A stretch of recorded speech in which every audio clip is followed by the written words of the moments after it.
Hello friends, क्या आप जानते हैं कि कौन कौन से फ्रूट्स में फैट्स होते हैं?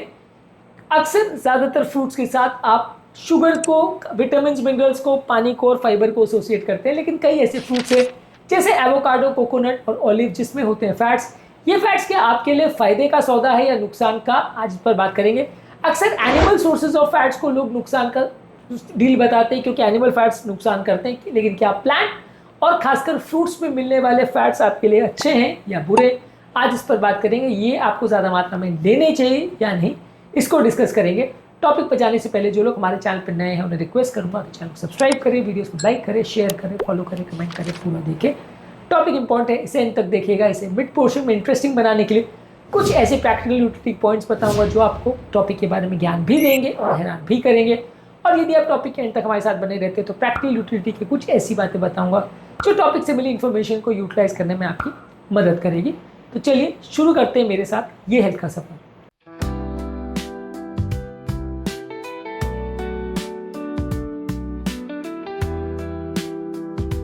रिसेंटली मिसेस शर्मा हमारे पास आई थी जिनको बॉर्डरलाइन कोलेस्ट्रॉल था।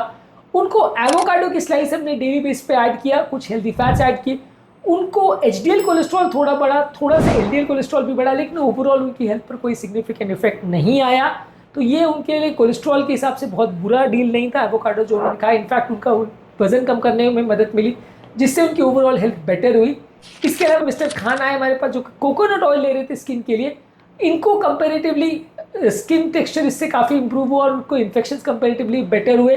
ड्राई स्किन की उनको प्रॉब्लम थी और कोकोनट ऑयल में मिलने वाला लॉरिक एसिड अपने कीटाणुनाशक प्रॉपर्टीज़ की वजह से उनके लिए अच्छा साबित हुआ और उनको इससे फ़ायदा हुआ। तो यहाँ पे एनिमल फूड्स में मिलने वाला ये फैट उनके लिए अच्छा था। क्या आपको अपनी डाइट में फ्रूट्स पसंद है? कौन से फ्रूट्स आपको पसंद है और कौन सा ऑयली फ्रूट आपको पसंद है, ये मैं लिखकर ज़रूर बताएं कमेंट सेक्शन में। और क्या आपको पता था कि फ्रूट्स में भी ऑयल्स होते हैं और ये आपके लिए फ़ायदे का सौदा या नुकसान का? आपके इसके बारे में क्या विचार है, ये भी हमें कमेंट सेक्शन में लिख कर बताएं। अब आते हैं हमारे मेन टॉपिक पर। कई फ्रूट्स जैसे एवोकाडोज और ऑलिव्स में मोनो अनसैचुरेटेड फैटी एसिड रहते हैं जो कि हार्ट के लिए हेल्दी माने जाते हैं। ये आपके कोलेस्ट्रॉल लेवल्स को इंप्रूव करते हैं, बॉडी के इन्फ्लेमेशन यानी सूजन को कम करते हैं और हार्ट डिजीज के रिस्क को कम करते हैं। तो ये फायदा होता है इनको लेने से। कोकोनट ऑयल में थोड़ी कॉन्ट्रोवर्सी, इसमें काफ़ी सैचुरेटेड फैट्स रहते हैं, लेकिन इसमें मीडियम चेन ट्राइग्लिसराइड्स भी रहते हैं कोकोनट में, जो कि बॉडी में अलग तरह से मेटाबोलाइज होते हैं और इसके कुछ हेल्थ बेनिफिट्स भी होते हैं जो कि आपके एनर्जी लेवल्स को इंप्रूव करते हैं। सैचुरेटेड फैट का लेकिन इंटेक बहुत ज़्यादा नहीं होना चाहिए, नहीं तो वो कोलेस्ट्रॉल वैल्यूज़ को बढ़ा सकता है, खासकर उन लोगों को जिनको हार्ट डिजीज का प्रॉब्लम है या उन लोगों को जिनको ऑलरेडी कोलेस्ट्रॉल का प्रॉब्लम है। वहाँ पे ये फायदा के बदले नुकसान भी कर सकता है। सैचुरेटेड फैट्स जो फ्रूट्स में रहते हैं वो आपको कैलोरीज देते हैं, हाई मात्रा में fat soluble vitamin A, D, E और के देते हैं और इसमें कुछ एंटीऑक्सीडेंट्स और एंटी इन्फ्लेमेटरी कंपाउंड्स भी रहते हैं। तो ओवरऑल ज़्यादातर प्लांट के फैट्स फायदा करते हैं, लेकिन ज़्यादा मात्रा में आप इनको लेंगे तो ये भी हाई कैलोरी चीज़ है और आपको फायदे के बदले नुकसान होगा क्योंकि वजन बढ़ने लगेगा या एक नुकसान का सौदा होगा। मेन टॉपिक में ज़्यादा बातें नहीं है, मेनली टॉपिक इतना ही था कि आपको सैचुरेटेड या प्लांट फैट्स लेने से उतना नुकसान नहीं होता है। लेकिन हाँ, हमारे ट्रिविया सेक्शन में ऐसी बातें आपको बताऊंगा, इस टॉपिक के संदर्भ में कैसी स्टडीज़ बताऊंगा जो आपकी आंखें खोलेगी, आपको ज्ञान भी देगी और हैरान भी करेगी। तो चलते हैं हमारे ट्रिविया सेक्शन में। 2013 में प्रेडी मेड स्टडी पब्लिश हुआ था जहाँ पे शो किया गया था मेडिटेरियन डाइट में एक्स्ट्रा वर्जिन ऑलिव ऑयल और नट्स लेने से ओवरऑल कार्डियोवैस्कुलर इवेंट्स के होने का चांस 30% तक कम हो गया था। यानी प्लांट ऑयल लेने से आपके हार्ट अटैक का रिस्क कम होता है, बढ़ता नहीं है। कोकोनट ऑयल में मीडियम चेन ट्राइग्लिसराइड्स होता है जो कि हमारी एनर्जी एक्सपेंडिचर को बढ़ाता है और वेट लॉस को प्रमोट करता है, ऐसा national institute of health research के एक स्टडी में पब्लिश हुआ था। ऑलिव ऑयल के बारे में 7 कंट्री स्टडी में 1950 में एक एपिडेमियोलॉजिकल स्टडी पब्लिश हुई थी जिसने शो किया गया था कि ऑलिव ऑयल में होने वाला अनसैचुरेटेड फैटी एसिड जो है वो आपके हार्ट डिजीज के रिस्क को कम करता है। एवोकाडो का कंजम्पशन एलडीएल को लोअर करता है। ये journal of American heart association यानी जामा में 2015 में एक आर्टिकल पब्लिश हुआ था जिसमें शो किया था कि आधा एवोकाडो डेली लेने से आपका बैड कोलेस्ट्रॉल कम होता है और ओवरऑल लिपिड प्रोफाइल इंप्रूव होता है। हिस्टोरिकली भी नारियल तेल को हज़ारों साल से इंडियन मेडिसिन में एज ए हीलिंग डाइट माना गया है और इसके बहुत अच्छे फायदे होते हैं बॉडी में, ऐसा बताया गया है। इसके अलावा आम के सीड्स को भी आप लेते हैं तो ये भी, इसमें भी फैटी एसिड्स होते हैं जो स्किन को मॉइस्चराइज करते हैं, इनके एंटी इन्फ्लेमेटरी इफेक्ट होते हैं। ये रीसेंट कॉस्मेटिक साइंस में एक आर्टिकल 2021 में पब्लिश हुआ था। इसके अलावा ज़्यादातर फ्रूट्स में जो होता है विटामिन ए, डी, ई और के, ये आपकी इम्यूनिटी, विजन और बोन की हेल्थ के लिए अच्छा है। नारियल तेल में जो लॉरिक एसिड होता है वो आपकी इम्यूनिटी के लिए अच्छा है। ये 1990 में एक स्टडी में पब्लिश हुआ था। तो ट्रिविया सेक्शन में बस इतना ही। ये समझ लीजिए कि ज़्यादातर जो प्लांट फैट्स हैं या जो आपके फ्रूट्स में जो फैट्स हैं उसमें ज़्यादातर फायदा होता है, बहुत नुकसानदायक नहीं तब तक जब तक आप इनको बहुत ज़्यादा मात्रा में नहीं लेते।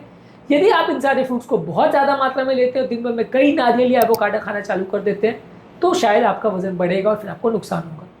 रिसेंटली हमारे पास एक मेल पेशेंट आए थे जो मैंगो सीड बटर को यूज़ कर रहे थे, अपने जॉइंट्स पर यूज़ कर रहे थे वर्कआउट के बाद, और उनको इन्फ्लेमेशन में रिलीफ मिला। यानी फ्रूट फैट्स को बॉडी पर लगाने से भी कई तरह के फायदे मिलते हैं, ये केस इलस्ट्रेट करता है। इसके अलावा एक डायबिटिक पेशेंट हमारे पास आए थे जिनको ब्लड शुगर का प्रॉब्लम था।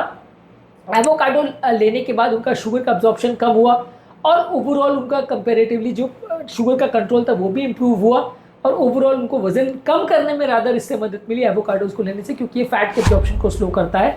तो कई बार फ्रूट फैट्स जो है इस मामले में भी मददगार हो सकते हैं।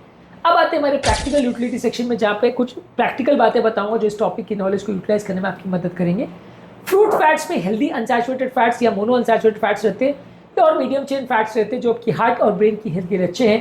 फैट सोल्यूबल विटामिन काफ़ी अच्छे होते हैं जो कि फ्रूट के कंजम्पशन को ज़्यादा न्यूट्रिशियस बनाते हैं। इसके अलावा नेचुरल फ्रूट जैसे कोकोनट और एवोकाडो ऑयल को आप कुकिंग के लिए अगर यूज़ करते हैं तो वेजिटेबल ऑयल्स या सीड ऑयल्स के बदले एक अच्छा ऑल्टरनेटिव है, बशर्ते आप इनको बहुत ज़्यादा मात्रा में यूज़ ना करें। इसके अलावा फ्रूट फैट जैसे कोकोनट ऑयल और मैंगो बटर को आप स्किन की हाइड्रेशन के लिए और इन्फेक्शन को कम करने के लिए भी यूज़ कर सकते हैं।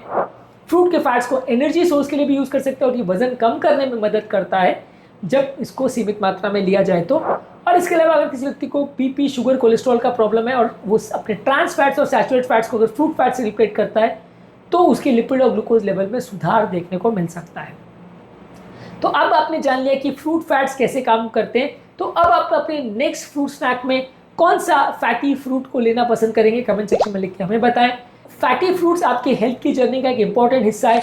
अपने सेहत के लिए इस इंपॉर्टेंट इन्फॉर्मेशन को जरूर पालन करें और अपने फ्रेंड्स और रिलेटिव के साथ भी जरूर शेयर करें। इस टॉपिक के बारे में आपकी क्या राय है, कमेंट सेक्शन में लिखकर हमें जरूर बताएं। उम्मीद करूंगा कि आज के टॉपिक में कुछ नई बातें जानने को मिली होगी। जो लोग हमारे चैनल पर नए हैं उन्हें रिक्वेस्ट करूंगा चैनल को सब्सक्राइब करें, वीडियोस को लाइक करें, शेयर करें, फॉलो करें, कमेंट करें।